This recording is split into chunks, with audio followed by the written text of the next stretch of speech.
Welcome to Luca and Miguel. Enjoy the video.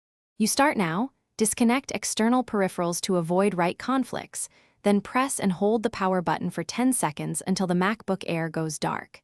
This forces a hardware shutdown. It prevents the hung kernel from continuing useless loops. Once off, wait 5–10 seconds to let capacitors discharge, then release.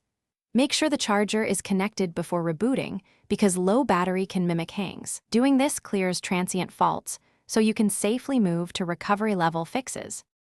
Once the Mac is off, power it on while holding Shift to enter Safe Boot. This disables third-party kernel extensions and runs a disk check, which often isolates the offending software. If problems persist, reboot and immediately hold Option plus Command plus P plus R to reset NVRAM for about 20 seconds. This restores display, boot, and sensor defaults.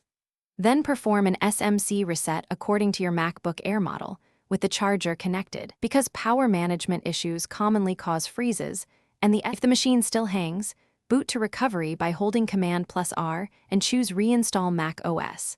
This restores system files without wiping your data, which often fixes corrupted system components. Before reinstalling, run Apple Diagnostics by holding D to check for failing RAM or SSDs. If reinstall fails or diagnostics show hardware faults, connect another Mac and use Target Disk Mode to back up files. Then replace the defective part or use an external installer drive. If all else fails, contact Apple support for hardware repair. Thanks for watching and please subscribe. It's the best investment you'll ever make.